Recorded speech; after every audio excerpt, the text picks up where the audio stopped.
제2시 라일 예배. 서문.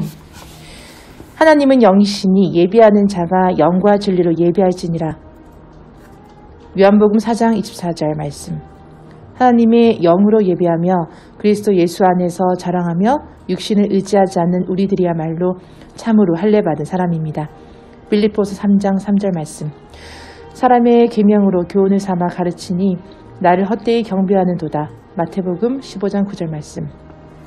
이런 것들은 자의적 숭배와 겸손과 몸을 괴롭게 하는 데는 지혜 있는 모양이나 골로새서 2장 23절 말씀.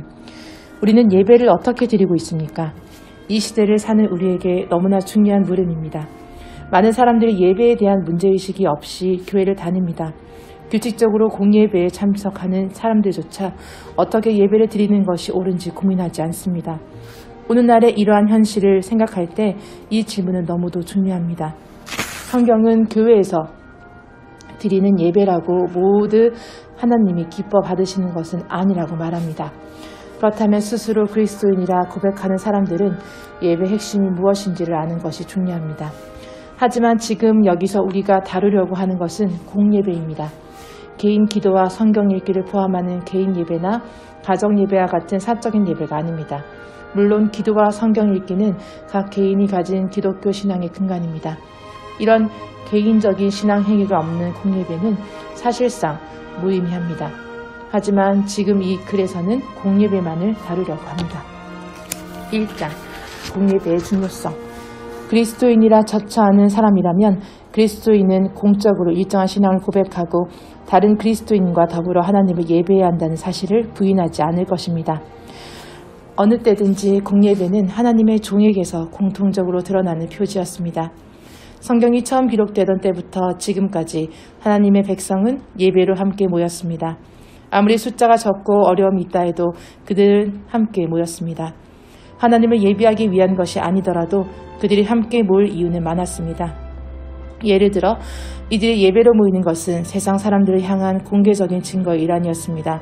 그리고 예배는 모이는 이들에게 격려와 위로와 힘을 주었습니다.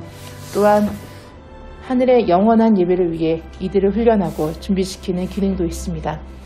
이스라엘 족장 시대부터 예수 그리스도의 시대에 이르기까지 구약 성경 절반에 걸쳐 공예배로 모인 예들이 많이 나옵니다. 유대인이면서 공예배로 모이지 않는 자들은 이스라엘 회중으로부터 끊어졌습니다. 신약 성경에는 그리스도의 이름으로 두세 사람이 모이는 곳에는 언제나 그리스도가 함께 하시겠다는 약속이 나옵니다. 어디든 교회를 세우면 사도들은 서로 함께 모여 예배하는 것을 가장 우선적으로 일로 삼았습니다. 개인적으로 기도하지 않는 사람의 마음에 은혜가 있을 수 없는 것처럼 아무리 교회로 이름 붙인 곳이라 해도 공예배가 없으면 그곳은 하나님의 교회가 아닙니다. 신앙 고백이 없기 때문입니다. 이것은 부인할 수 없는 사실입니다. 교회사에서도 이와 같은 사실을 볼 수 있습니다. 공예배는 항상 하나님께서 사람의 영혼을 유익하게 하시는 위대한 방편이었습니다. 공예배를 금하는 것은 사람들에게 영적으로 크나큰 해를 가하는 일이었습니다.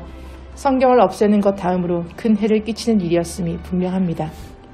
물론 공예배가 단순히 형식적인 행위로 그칠 위험은 늘 있습니다.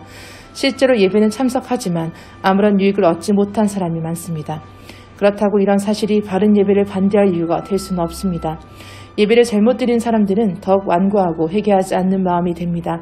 더욱이 예배를 드린 사람들과 드리지 않는 사람들을 비교해보면 평균적으로 예배를 드리지 않는 사람들보다 예배를 드린 사람들 가운데 선한 사람들이 훨씬 많습니다.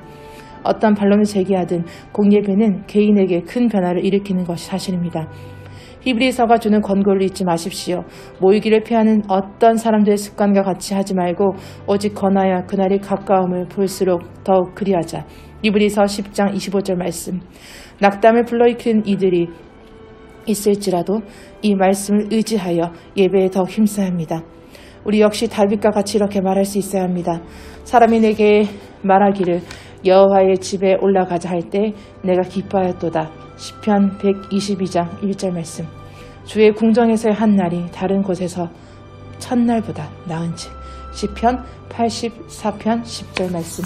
아멘.